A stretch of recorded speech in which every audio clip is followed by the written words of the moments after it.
Pak Presiden, betul 15% Pak Sekjen ya? Kelihatannya terlampaui Pak Sekjen ini.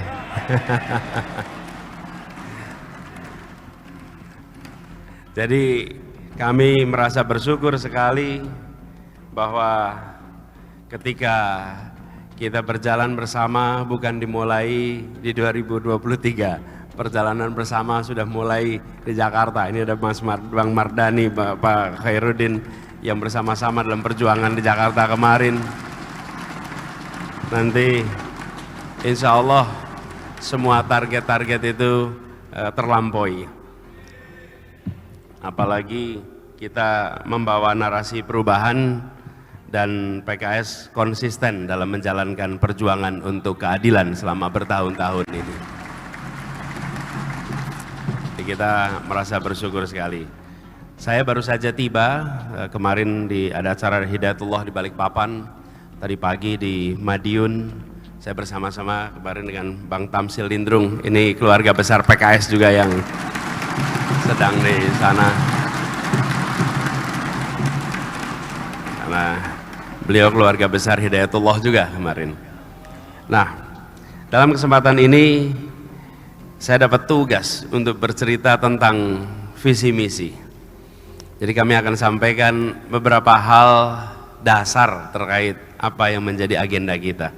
Walaupun saya yakin sebenarnya semua para pimpinan, anggota legislatif, calon anggota legislatif sudah selama ini juga berkecimpung di tema yang sama. Jadi izinkan saya menyampaikan secara ringkas saja, secara terstruktur apa yang menjadi agenda bagi perjuangan kita bersama ke depan. Ini adalah sebuah ikhtiar untuk melakukan perubahan, dan kita sering menemukan pertanyaan tentang kenapa harus ada perubahan.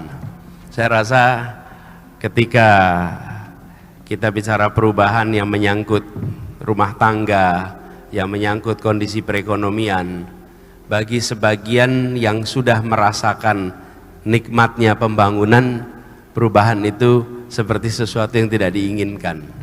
Karena perubahan itu seakan-akan hanya menjadi agenda yang belum dapat, agenda yang termarginalkan. Tapi beberapa minggu ini kita menyaksikan kondisi kenegaraan yang mengalami keunikan-keunikan baru.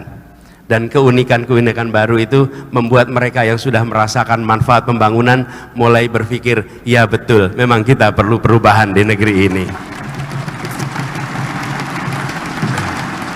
Jadi ketika kita berbicara lapangan pekerjaan yang lebih merata, maka mereka yang menganggur merasa, oh iya kami ingin lapangan pekerjaan lebih merata. Tapi mereka yang sudah kerja, kami pekerjaannya nyaman. Kita bicara tentang kebutuhan pokok yang lebih terjangkau, mereka yang makmur, yang mampu menjangkau, itu bukan hal yang kami merasa penting. Begitu juga dengan kesehatan, bicara tentang kesehatan, pendidikan. Tapi akhir-akhir ini mendadak ada kesadaran baru, kita perlu mengembalikan kewarasan dalam bernegara.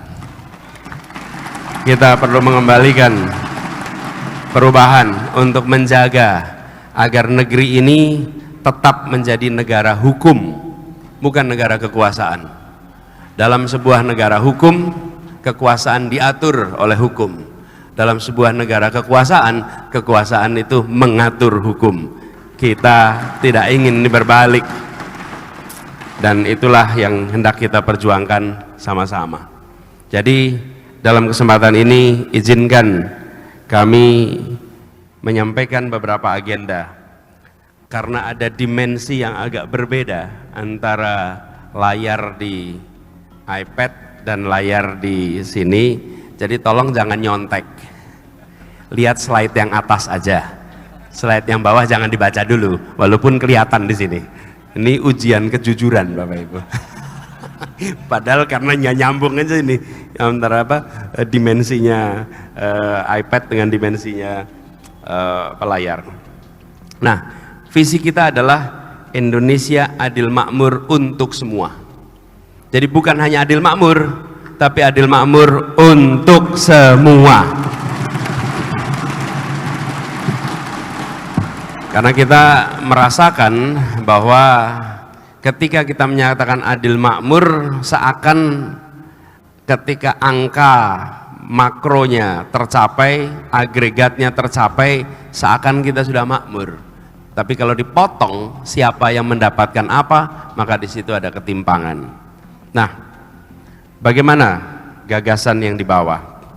Kami membawa gagasan tentang perjalanan bangsa kita yang semula berada di dalam fase yang sangat mendasar. Kita telah berhasil menjadi satu bangsa di tahun 28. Ini jangan dianggap sepele, kesepakatan satu bangsa, karena kita menyepakati satu bahasa persatuan.